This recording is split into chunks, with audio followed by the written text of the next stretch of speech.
Next problem, A B కన్నా 3 సంవత్సరాలు పెద్దవాడు మరియు సి కన్నా 3 సంవత్సరాలు చిన్నవాడు.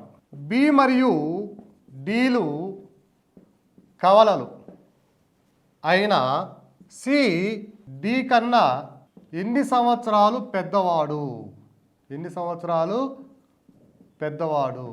ఇక్కడ ఏబిసిడి అనే 4 పిల్లలు ఉన్నారు. ఓకే, ఏకి బికి రిలేషన్ ఏంటంటే ఏ బి కన్నా 3 సంవత్సరాలు పెద్దవాడు, అంటే బి వయసుకి 3 సంవత్సరాలు కలిపితే ఏ వయసు అవుతుంది. అట్లాగే సి కన్నా 3 సంవత్సరాలు చిన్నవాడు, అంటే ఏ వయసు సిలోంచి 3 సంవత్సరాలు తీసేయాలి. 3 సంవత్సరాలు చిన్నవాడు కాబట్టి A is equal to C minus 3. ఇంకొక కండిషను, బి మరియు డీలు కవల పిల్లలు అన్నాడు. ఓకే, కవలలు అయితే సి డి కన్నా ఎన్ని సంవత్సరాలు పెద్దవాడు అంటున్నాడు. సో ఇక్కడ A is equal to B plus 3, A is equal to C minus 3 రెండు ఏలే కాబట్టి బి ప్లస్ 3 వచ్చి సి మైనస్ 3కి సమానం అవుతుంది. ఈ రెండింటి నుంచి B plus 3 is equal to C minus 3. మనకి కావాల్సిన రిలేషను సికి డికి రిలేషన్ కావాలి. ఓకే, ఇప్పుడు బిని ఎలిమినేట్ చేయాలి. బిని ఎలిమినేట్ చేయాలంటే బికి డికి ఉన్న సంబంధం ఏమిటంటే వీళ్ళిద్దరూ కవల పిల్లలు కాబట్టి వీళ్ళిద్దరు వయసులు సమానం కాబట్టి బి ప్లస్లో డి పెట్టుకోవచ్చు. Therefore D plus 3 is equal to C minus 3. Okay, దీని నుంచి D is equal C D కన్నా ఎన్ని సంవత్సరాలు పెద్దవాడు? సి ఈజ్ ఈక్వల్ టు ఈ -3 యువతలకు వస్తే +3 అవుతుంది. డి ప్లస్ 3, ఈ -3 కాబట్టి +3. So C is equal to D plus 6. C is equal to D plus 6. So C వయస్సు డి వయసు కంటే ఎంత ఎక్కువ అంటే 6 సంవత్సరాలు ఎక్కువ. దేర్ఫోర్ సి డి కన్నా 6 సంవత్సరాలు పెద్దవాడు. ఓకే, ఏ బి కన్నా 3 సంవత్సరాలు పెద్దవాడు అంటే ఏ ఈజ్ ఈక్వల్ టు బి వయసు ప్లస్ 3 సంవత్సరాలు, బి ప్లస్ 3, మరియు సి కన్నా 3 సంవత్సరాలు చిన్నవాడు. అదే ఏ వచ్చి సి వయసు కంటే 3 సంవత్సరాలు తక్కువ కాబట్టి సి మైనస్ 3. ఇంకో కండిషను, బి మరియు డీలు కవల పిల్లలు. సో బి వయసు వచ్చి డి వయసుకు సమానం. A is equal to B plus 3, A is equal to C minus 3 నుంచి మనం ఏం రాసుకోవచ్చు అంటే ఈ రెండింటి నుంచి B plus 3 is equal to C minus 3.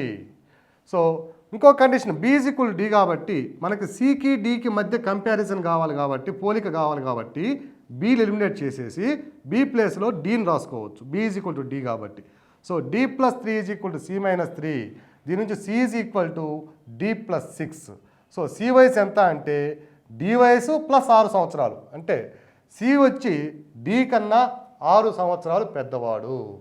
Next problem, కొంతమంది స్నేహితులు పిక్నిక్ వెళ్ళి మొత్తం 96 రూపాయలు ఖర్చు పెట్టేందుకు నిర్ణయించుకున్నారు. కానీ వారిలో 4 రాకపోవడం వల్ల ప్రతి ఒక్కరిపై 4 రూపాయలు అదనంగా ఖర్చు పడెను. అయినా పిక్నిక్కి వెళ్ళిన వ్యక్తుల సంఖ్య ఎంత? పిక్నిక్కి వెళ్ళిన వ్యక్తుల సంఖ్య ఎంత?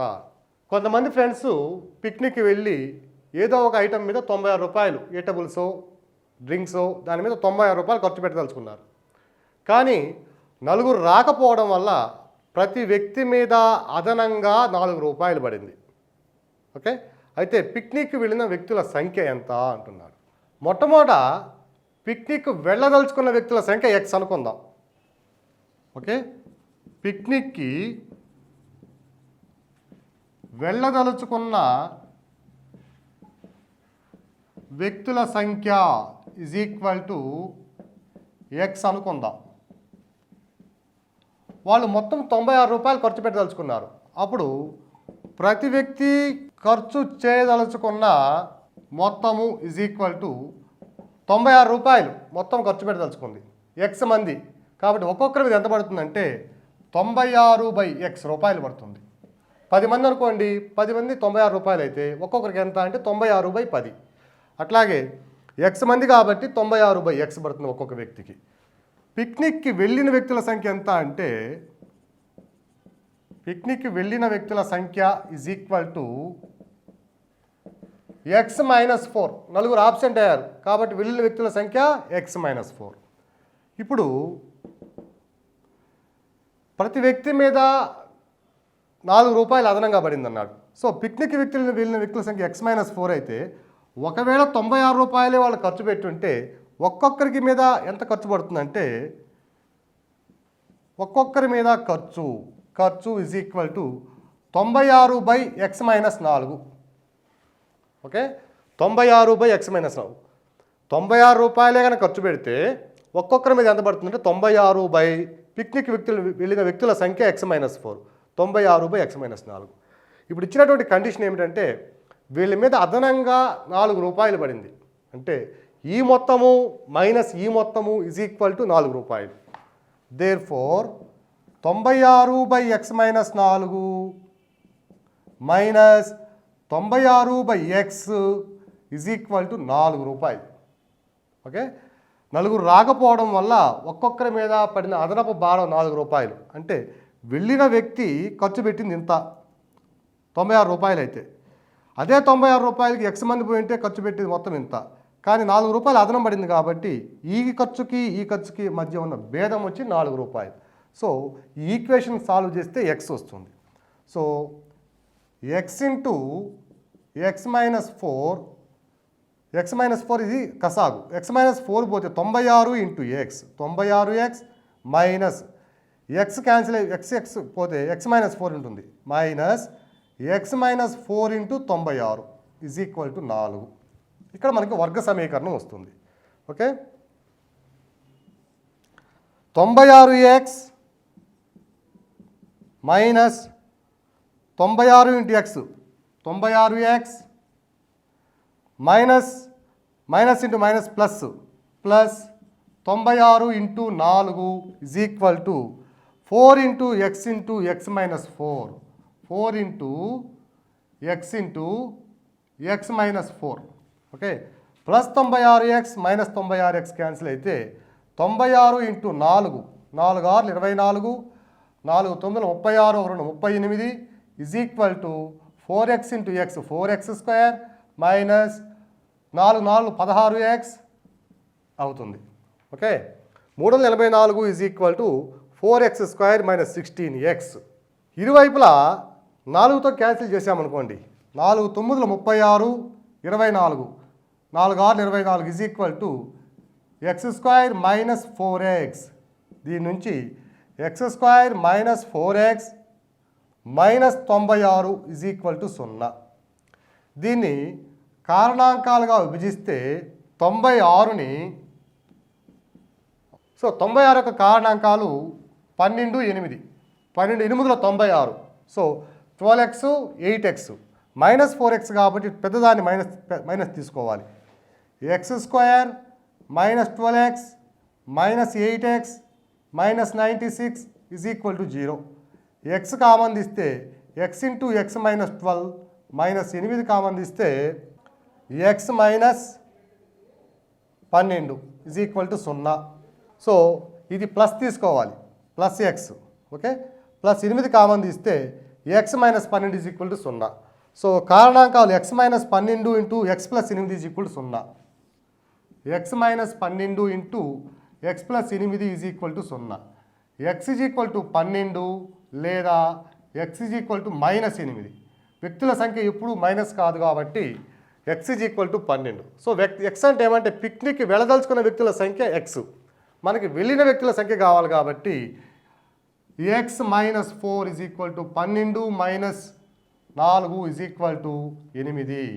సో పిక్నిక్కి వెళ్ళిన వ్యక్తుల సంఖ్య ఈజ్ ఈక్వల్ టు 8. ఇక్కడ ఏం లేదండి, పిక్నిక్కి వెళ్ళదలుచుకున్న వాళ్ళు x అయితే ప్రతి వ్యక్తి చేసే ఖర్చు ఎంత అంటే మొత్తం 96/x.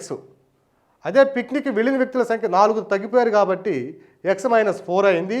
ఇప్పుడు 96 రూపాయలు ఖర్చు పెడితే వాళ్ళకి ఒక్కొక్కరి మీద పడే ఖర్చు x మైనస్ 4, కానీ వీళ్ళ మీద 4 రూపాయలు అదనంగా పడింది కాబట్టి ఇది మైనస్ ఇది 96/x-4 మైనస్ 96/x వచ్చి దీని విలువ ఎంత అని చెప్పాడంటే 4 రూపాయలు అదనంగా అన్నాడు కాబట్టి ఆ భేదం అవుతుంది. సో 96/x-4 మైనస్ 96/x 4 అయితే ఈక్వేషన్ సాల్వ్ చేస్తే x ఈజ్ ఈక్వల్ టు మనకి 12 మంది వచ్చారు. x ఈజ్ ఈక్వల్ టు 12 అయితే వెళ్ళిన వ్యక్తుల సంఖ్య నలుగురు తక్కువ కాబట్టి 12 - 4 = 8. నెక్స్ట్ ప్రాబ్లం, ఒక ఆవులు మరియు మనుషుల సమూహంలో వాటి కాళ్ళ సంఖ్య తలల సంఖ్య రెట్టింపు కన్నా 14 ఎక్కువ అయినా ఆవుల సంఖ్య ఎంత? ఆవుల సంఖ్య ఎంత? ఒక సమూహం ఉంది, ఒక గ్రూప్లో ఆవులు మరియు మనుషులు ఇద్దరు ఉన్నారు. వీళ్ళిద్దరి యొక్క కాళ్ళ సంఖ్య తలల సంఖ్య రెట్టింపు కన్నా 14 ఎక్కువ అంటున్నాడు. ఓకే, ఆవులు వచ్చి ఎక్స్ అనుకుందాం. ఎక్స్ అనుకుంటే ఆవులు ఎక్స్, మనుషులు వై అనుకుందాం. అప్పుడు ఆవులకి మనుషులకి కలిపి మొత్తం కాళ్ళ సంఖ్య = ఆవుకి 4 కాళ్ళు ఉంటాయి కాబట్టి ఒక ఆవుకి 4 కాళ్ళు అయితే ఎక్స్ ఆవులకి 4x కాళ్ళు ఉంటాయి. ప్లస్ మనిషికి 2 కాళ్ళు ఉంటాయి కాబట్టి మనుషుల సంఖ్య y కాబట్టి 2y అవుతుంది. ఒక మనిషికి 2 కాళ్ళు ఉంటే y మనుషులకు 2y కాళ్ళు ఉంటాయి. ఇప్పుడు తలల సంఖ్య, ఆవుకైనా మనిషికైనా ఒకే తల ఉంటుంది కాబట్టి ఎక్స్ ఆవులు అంటే ఎక్స్ తలలు, వై మనుషులు అంటే వై తలలు. నెక్స్ట్ కండిషన్ ఏంటంటే కాళ్ళ సంఖ్య తలల సంఖ్య రెట్టింపు కన్నా 14 ఎక్కువ. సో కాళ్ళ సంఖ్య వచ్చి 4x + 2y వచ్చి తలల సంఖ్య రెట్టింపు అంటే 2 × x + y, ది రెట్టింపు కన్నా 14 ఎక్కువ ప్లస్ 14. కాళ్ళ సంఖ్య తలల సంఖ్య రెట్టింపు కన్నా 14 ఎక్కువ. Therefore 4x + 2y = 2x + 2y + 14. Okay, so ఈ 2y క్యాన్సిల్ అవుతాయి. 4x మైనస్ యువతలకు వస్తే 4x - 2x = 14. 2x = 14 అయితే x = 14/2 = 7. మనకు కావాల్సింది ఆవుల సంఖ్య కాబట్టి x = 7. దేర్ఫోర్ ఆవుల సంఖ్య = 7. నెక్స్ట్ ప్రాబ్లం, 50 కోళ్ళు, 45 మేకలు మరియు 8 ఆవుల సమూహానికి కొంతమంది కాపలాదారులు గలరు. ఆ సమూహంలోని మొత్తం కాళ్ళ సంఖ్య తలల సంఖ్య కన్నా 224 ఎక్కువ అయినా కాపలాదారుల సంఖ్య ఎంత? ఒక సమూహం ఉన్నది, దాంట్లో 50 కోళ్ళు ఉన్నాయి, 45 మేకలు ఉన్నాయి, 8 ఆవులు ఉన్నాయి. వీటన్నిటికీ కాపలాగా కొంతమంది కాపలాదారులు ఉన్నారు. ఈ కాపలాదారులు, కోళ్ళు, మేకలు, ఆవులు కలిపి ఈ సమూహంలో మొత్తం కాళ్ళ సంఖ్య తలల సంఖ్య కన్నా 224 ఎక్కువ అంటున్నాడు. అయితే కాపలాదారుల సంఖ్య ఎంత అంటున్నాడు. కాపలాదారుల సంఖ్య x అనుకుందాం. కాపలాదారుల సంఖ్య తెలియదు కాబట్టి x అనుకుందాం. అప్పుడు మొత్తము కాళ్ళ సంఖ్య ఎంత అవుతుందంటే 50 కోళ్ళు ఉన్నాయి, కోడికి 2 కాళ్ళు ఉంటాయి. సో మొత్తం కోళ్ళ వచ్చి 50 × 2 ప్లస్ 45 మేకలు, ఒక్కొక్క మేకకి 4 కాళ్ళు, 45 × 4. మళ్ళీ 8 ఆవులు, ఆవుకు కూడా 4 కాళ్ళు ఉంటాయి కాబట్టి 8 × 4 ప్లస్ x మంది కాపలాదారులు ఉన్నారు కాబట్టి ఒక్కొక్క కాపలాదారికి 2 కాళ్ళు ఉంటాయి కాబట్టి 2x అవుతాయి మనుషుల యొక్క కాళ్ళు.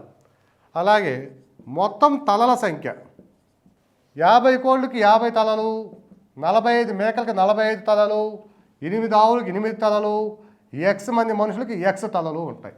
ఓకే, ఇది వచ్చి 50 × 2 100 plus 45 4లు 180 plus 8 4లు 32 plus 2x that is equal to 280 ఒక 32 312 ప్లస్ 2x. ఓకే, ఇది వచ్చి 50 ప్లస్ 45 95 ఒక 8 103 ప్లస్ x. నెక్స్ట్ కండిషన్ వచ్చి మొత్తం కాళ్ళ సంఖ్య తలల సంఖ్య కన్నా 224 ఎక్కువ అన్నాడు. మొత్తం తలల సంఖ్య కాళ్ళ సంఖ్య వచ్చి తలల సంఖ్య కన్నా 224 ఎక్కువ అంటే కాళ్ళ సంఖ్య ఎంత? 312 ప్లస్ 2x = తలల సంఖ్య 103 ప్లస్ ఎక్స్ 224 ఎక్కువ కాబట్టి ప్లస్ 224. ఓకే, ఈ 2x ఎక్స్ యువతలకు వస్తే 2x minus X = 103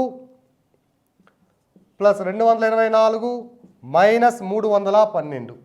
that is equal to 103 ఒక 224 324 327 minus 312. 27 minus 12 is equal to 15. So 2x minus X = 15.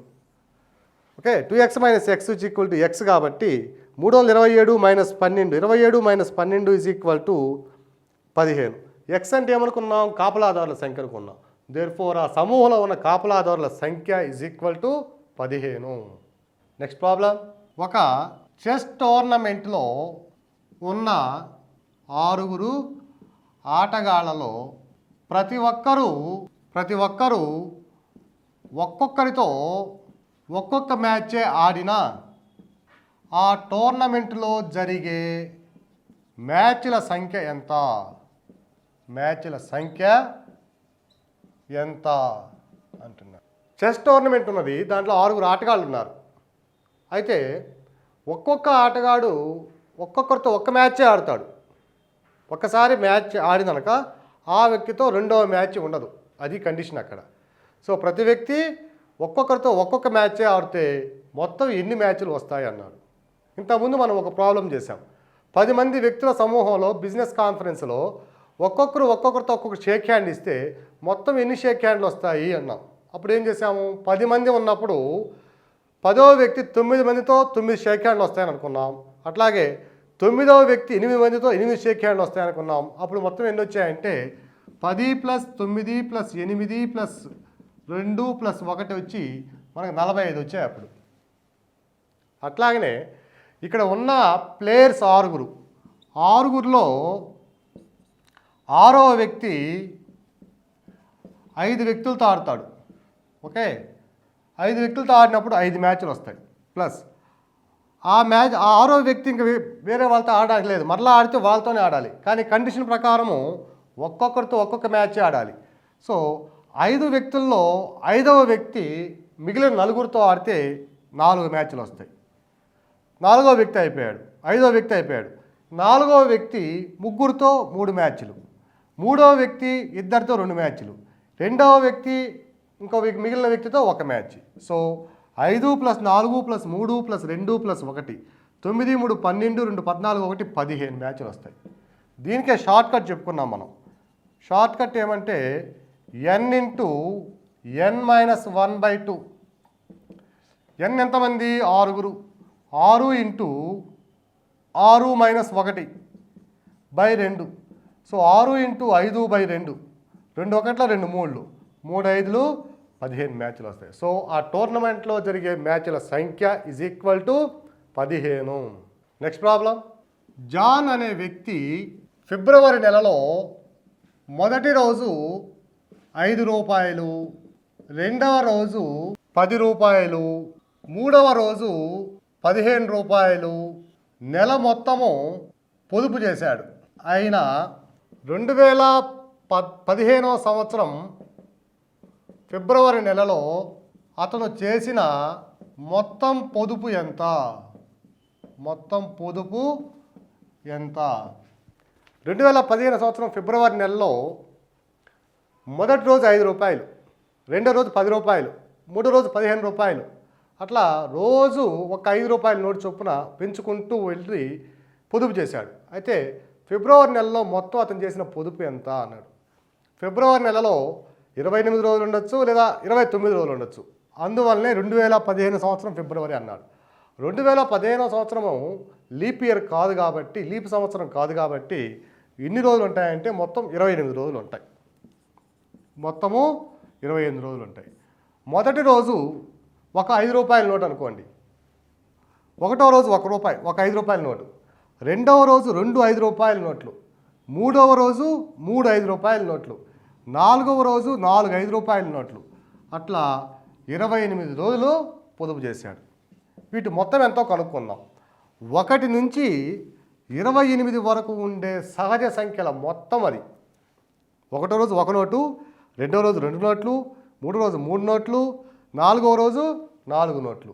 మొత్తం ఎన్ని నోట్లు సేవ్ చేశాడో పొదుపు చేశాడో చూద్దాం.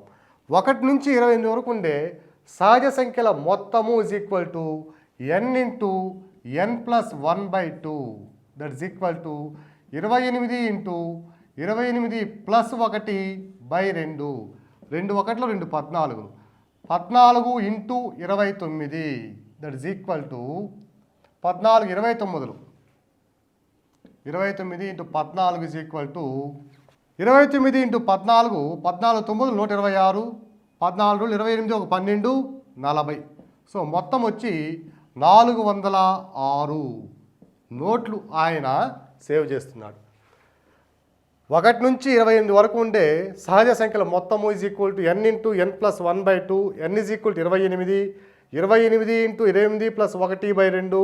2 14. 14 ఇంటూ 29 406. 5 రూపాయల నోట్లను ఆయన పొదుపు చేశాడు. సో మొత్తం పొదుపు ఈజ్ ఈక్వల్ టు 28 రోజులు కదా. మొత్తం పొదుపు ఈజ్ ఈక్వల్ టు మొత్తం నోట్ల సంఖ్య 406 ఇంటూ 28 రోజులు పొదుపు చేశాడు కాబట్టి ఇంటూ 28. ఒక్కొక్క 28 రోజుల్లో 406 నోట్లు పొదుపు చేశాడు. ఒక్కొక్క నోటు విలువ 5 రూపాయలు కాబట్టి 406 ఇంటూ 5. మొత్తం నోట్ల సంఖ్య ఇంటూ ఒక్క నోటు యొక్క విలువ. Okay, 406 into 5 is equal to 5 6 30, 5 4 20. So అతను పొదుపు చేసిన మొత్తము ఈజ్ ఈక్వల్ టు 2030 రూపాయలు. ఓకే, 1వ రోజు 1 నోటు, 2వ రోజు 2 నోట్లు, 3వ రోజు 3 నోట్లు, ఇట్లా 28 రోజులు ఆయన పొదుపు చేసే మొత్తం నోట్ల సంఖ్య 406. ఒక్కొక్క నోటు విలువ 5 రూపాయలు కాబట్టి మొత్తం పొదుపు is equal to 406 into 5 is equal to 2030 రూపాయలు సేవ్ చేస్తాడు ఆయన. ఇప్పుడు మనం డైరెక్షన్ సెన్స్ టెస్ట్, దిశానిర్దేశ పరీక్ష అంటే దిశలను నిర్దేశించేటటువంటి చాప్టర్ని పరిశీలిద్దాం. డైరెక్షన్ సెన్స్ టెస్ట్, దిశానిర్దేశ పరీక్ష. ఫస్ట్ ప్రాబ్లం, ఒక పిల్లి తూర్పు దిశగా 20 మీటర్లు నడిచి కుడివైపుకు తిరిగి 10 మీటర్లు నడిచి మరలా కుడివైపుకు తిరిగి 9 మీటర్లు నడిచి మరలా ఎడమ వైపుకు తిరిగి 5 మీటర్లు నడిచి మరలా కుడివైపుకు తిరిగి 12 మీటర్లు నడిచి చివరగా ఎడమ వైపుకు తిరిగి 6 మీటర్లు నడిచిన ఇప్పుడు ఆ పిల్లి ఏ దిశలో కలదు? ఏ దిశలో కలదు? ఆప్షన్ ఏ తూర్పు, బి పడమర, సి ఉత్తరం, డి దక్షిణం. ఒక పిల్లి తూర్పు దిశగా 20 మీటర్లు నడిచింది, మరలా కుడివైపు తిరిగింది అంటున్నాడు, ఎడమ వైపు తిరిగింది అంటున్నాడు. దానికంటే ముందు దిక్కులు తెలుసుకోవాలి మనము. ఇది ఉత్తరము, ఇది దక్షిణము, నార్తు సౌత్, ఇది ఈస్టు, ఇది వెస్టు. ఇక్కడ తూర్పు దిశ ఇది, ఉత్తరము, దక్షిణము, తూర్పు, పడమర దిశలు ఇవి. ఓకే, ఒక పిల్లి ముందు తూర్పు దిశగా నడిచింది, 20 మీటర్లు నడిచింది. తర్వాత కుడివైపుకు తిరిగింది, కుడివైపు అంటే ఇది 10 మీటర్లు నడిచింది. మరలా కుడివైపుకు తిరిగింది, మరలా 9 మీటర్లు నడిచింది. మరలా ఎడమ వైపుకు తిరిగింది, ఎడమ వైపు అంటే కిందకి, ఎడమ వైపుకు తిరిగి 5 మీటర్లు నడిచింది. ఓకే, మరి ఇప్పుడు మరలా కుడివైపుకు తిరిగింది, కుడి అంటే మరలా ఇట్లు కుడివైపుకు తిరిగి 12 మీటర్లు నడిచింది. ఓకే, 12 మీటర్లు నడిచినాక చివరగా ఎడమ వైపు తిరిగి 6 మీటర్లు నడిచింది. ఇట్లా కుడివైపు ఎడమ వైపు అంటే మనం ఆ దిశలోనే వెళ్తున్నాలి. తూర్పు దిశగా వెళ్తున్నామంటే ఈ దిశలో వెళ్ళాలి. మనకి ఎడమ వైపు అంటే ఇది అవుతుంది, కుడివైపు అంటే ఇది అవుతుంది. మరలా ఇట్లా వచ్చినప్పుడు మనకి ఎడమ వైపు అది, కుడివైపు ఇది. సో మనం ఈ దిశానిర్దేశంలో మనము ఏ వ్యక్తి అయినా కానీ, లేదంటే పిల్లి కానీ, ఎవరినైనా ఇవ్వండి, ఒక వాహనం కానీ ఏదైనా ఇవ్వండి, ఆ వాహనం కానీ, ఆ జంతువు కానీ, ఆ మనిషి కానీ మనం అనుకోవాలి. మనం అనుకొని ఆ దిశని మనం ఫాలో అవుతూ పోతే చివరికి ఈ పిల్లి ఎక్కడికి వచ్చిందంటే ఇట్లా ఈ దిశలో ఉంది. ఏ దిశ అంటే అది నార్త్. సో పిల్లి ఉన్న దిశ ఉత్తరము. ఓకే, 20 మీటర్లు తూర్పు దిశగా నడిచింది, కుడివైపు తిరిగి 10 మీటర్లు నడిచింది, మరలా కుడివైపు తిరిగి 9 మీటర్లు నడిచింది, మరలా ఎడమ వైపు తిరిగి 5 మీటర్లు నడిచింది, మరలా కుడివైపు తిరిగి 12 మీటర్లు నడిచింది, మరలా ఎడమ వైపు తిరిగి 6 మీటర్లు నడిచింది. ఇక్కడ అడిగింది మనని స్టార్టింగ్ పాయింట్ నుంచి డిస్టెన్స్ ఏం అడగలేదు, కేవలం డైరెక్షన్ మాత్రమే అడిగాడు. కాబట్టి ఇది వచ్చి ప్రస్తుతము చివరగా ఉత్తర దిశలో ఉన్నది. సో ఆన్సర్ ఈజ్ నార్త్, ఉత్తరము. నెక్స్ట్ ప్రాబ్లం, వాయువ్య దిశలో ఉన్న ఒక వ్యక్తి 90 డిగ్రీలు సవ్య దిశలో తిరిగి మరలా 180 డిగ్రీలు అపసవ్య దిశలో తిరిగి మరలా 90 డిగ్రీలు అదే దిశలో తిరిగిన అతను ఇప్పుడు ఏ దిశలో ఉన్నాడు? ఏ దిశలో ఉన్నాడు? ఒక వ్యక్తి వాయువ్య దిశలో ఉన్నాడు. North, south, east, west. వాయువ్య దిశ అంటే నార్త్ వెస్ట్, ఇది వాయువ్యం. వాయువ్య దిశలో ఉన్న వ్యక్తి 90 డిగ్రీలు సవ్య దిశలో తిరిగాడు. అంటే సవ్య దిశ అంటే క్లాక్ వైజ్ డైరెక్షన్, క్లాక్ తిరిగే డైరెక్షన్. 90 డిగ్రీలు సవ్య దిశలో తిరిగితే అతను ఇప్పుడు ఇక్కడికి వస్తాడు. ఇది స్టార్టింగ్ పాయింట్ ఏ అనుకుంటే, ఇక్కడ బి అనుకుంటే 90 డిగ్రీలు తిరిగాడు. ఇప్పుడు మరలా 180 డిగ్రీలు అపసవ్య దిశలో తిరిగాడు. 180 డిగ్రీలు అంటే ఎగ్జాక్ట్గా దీనికి ఆపోజిట్ ఇట్లా వస్తుంది. సో 180 డిగ్రీలు అపసవ్య దిశలో తిరిగాడు, ఇది సి. మరలా 90 డిగ్రీలు అదే దిశలో తిరిగాడు. మరలా 90 డిగ్రీలు అదే దిశ అంటే అపసవ్య దిశలోనే తిరిగాడు. 90 డిగ్రీలు అంటే ఇది 45, ఇది 45. నెక్స్ట్ పాయింట్ డి, ఇక్కడికి వచ్చాడు. అయితే ఇప్పుడు అతను ఏ దిశలో ఉన్నాడు? ఏ దిశలో ఉన్నాడు? ప్రస్తుతం అతని దిశ వచ్చి, ప్రస్తుతం అతని దిశ south east. South east. South east అంటే ఆగ్నేయ దిశ. ఓకే, ఆగ్నేయము. ప్రస్తుతం అతను ఏ దిశలో ఉన్నాడంటే ఆగ్నేయంలో ఉన్నాడు. నెక్స్ట్ ప్రాబ్లం, నీవు ఉత్తర దిశగా వెళ్ళి కొంత దూరము నడిచి మరలా కుడివైపుకు తిరిగి కొంత దూరము నడిచి మరలా ఎడమ వైపుకు తిరిగిన నీవు ఏ దిశలో ఉండెదవు? ఏ దిశలో ఉండెదవు? ఉత్తర దిశగా వెళ్ళమన్నాడు. ఉత్తరం అంటే ఇది. ఓకే, ఉత్తర దిశగా వెళ్ళి కొంత దూరం నడిచి కుడివైపుకి తిరగమన్నాడు. కుడివైపుకి తిరిగి కొంత దూరం నడిచి మరలా కొంత దూరం నడిచి మరలా ఎడమ వైపుకు తిరిగినా ఏ దిశలో ఉండదు అంటే ఉత్తర దిశలో ఉంటాం. ఏ దిశ? ఉత్తర దిశ. నెక్స్ట్ ప్రాబ్లం, ఒక వ్యక్తి తూర్పు దిశగా 6 కిలోమీటర్లు నడిచి మరలా దక్షిణ దిశ వైపు తిరిగి 2 కిలోమీటర్లు నడిచాడు. ఇప్పుడు తూర్పు దిశ వైపు తిరిగి 2 కిలోమీటర్లు నడిచి మరలా ఉత్తరం వైపు తిరిగి 8 కిలోమీటర్లు నడిచాడు. అయినా అతను ప్రారంభ స్థానం నుంచి ఎంత దూరంలో ఉన్నాడు? ఎంత దూరంలో ఉన్నాడు? ఒక వ్యక్తి తూర్పు దిశగా నడిచాడు. ముందర ఒక వ్యక్తి తూర్పు దిశగా 6 కిలోమీటర్లు నడిచాడు. మరలా దక్షిణం వైపు తిరిగాడు, 2 కిలోమీటర్లు నడిచాడు.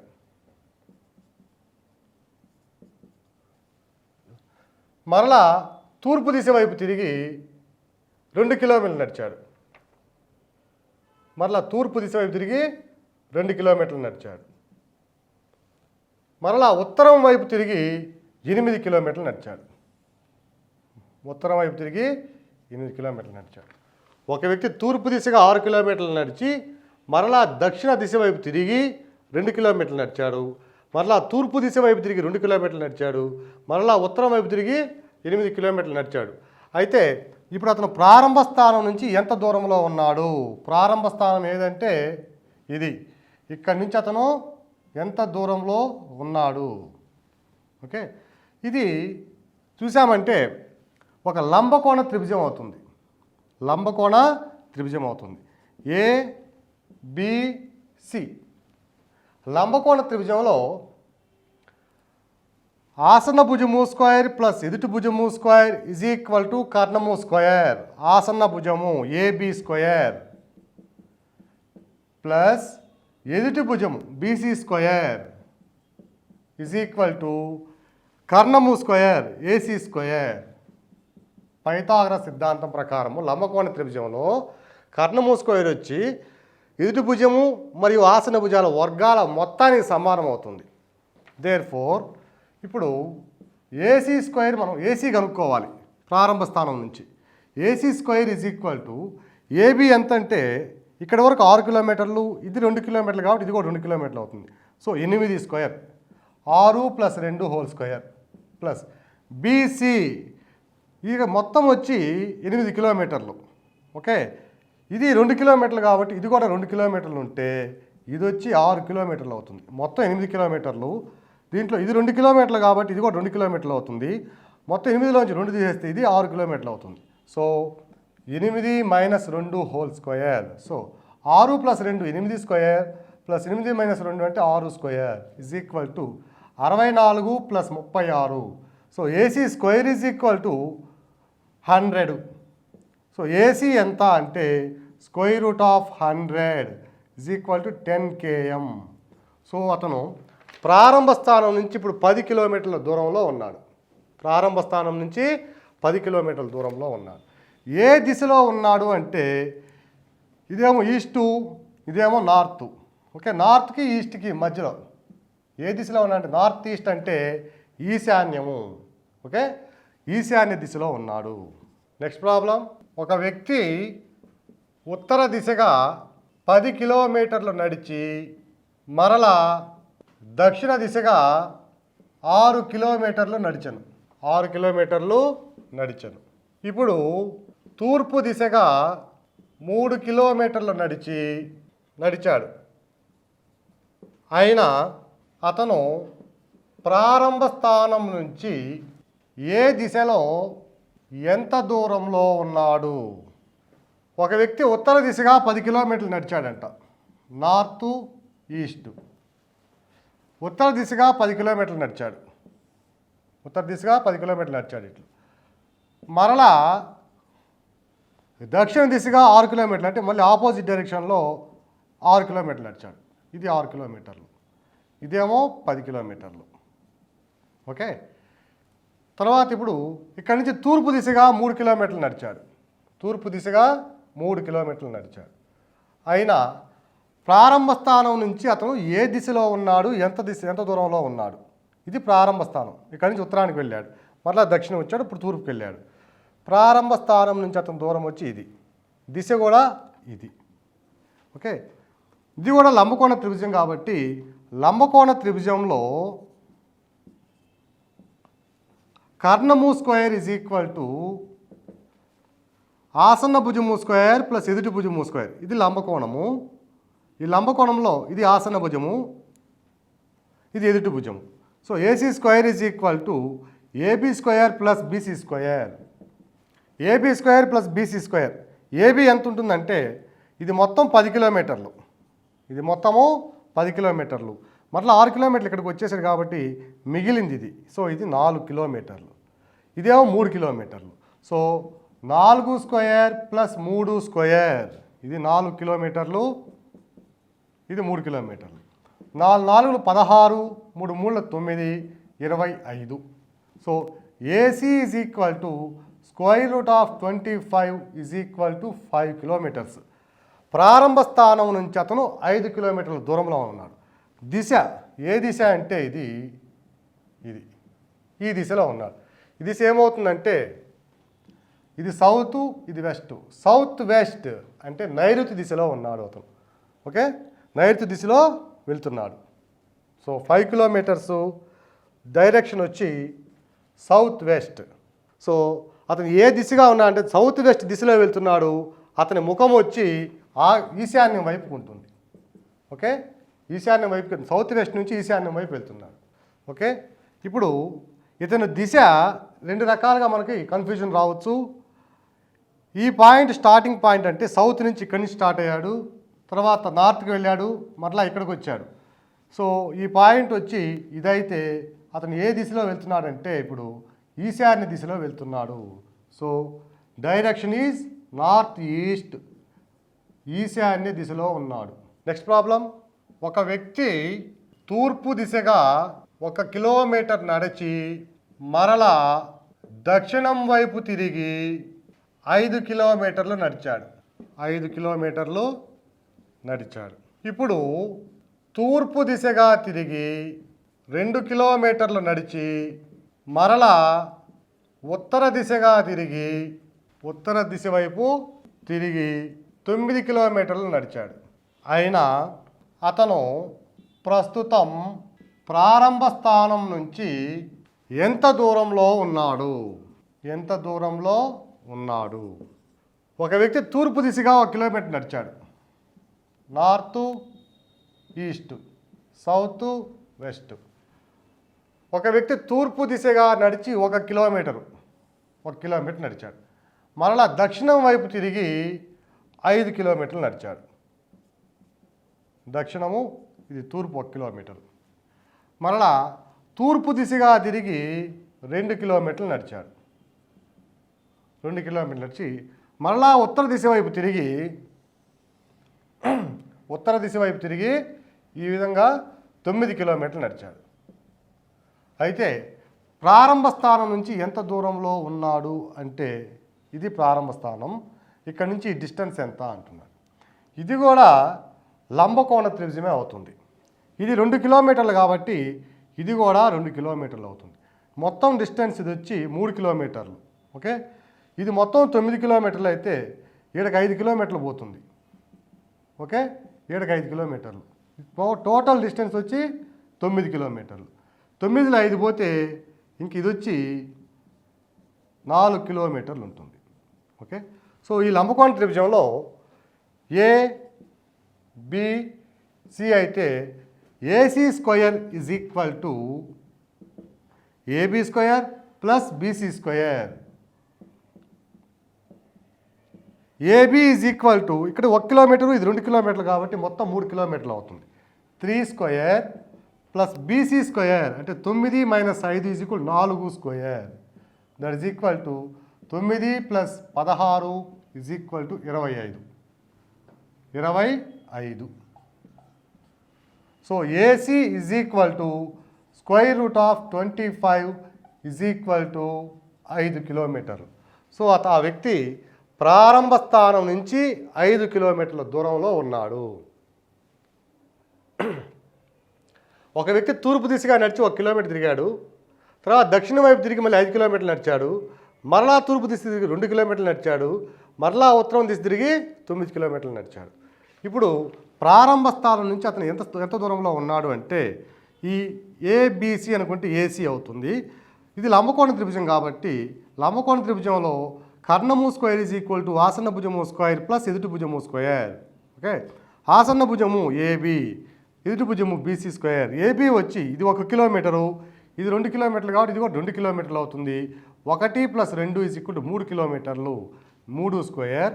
9 కిలోమీటర్లు మొత్తం ఇది. ఇక్కడ వరకు 5 కిలోమీటర్లు కాబట్టి 9లో 5 పోతే ఇది మొత్తం 4 కిలోమీటర్లు అవుతుంది, 4 square. So AC is equal to 5. So ప్రారంభ స్థానం నుంచి అతను 5 కిలోమీటర్ల దూరంలో ఉన్నాడు.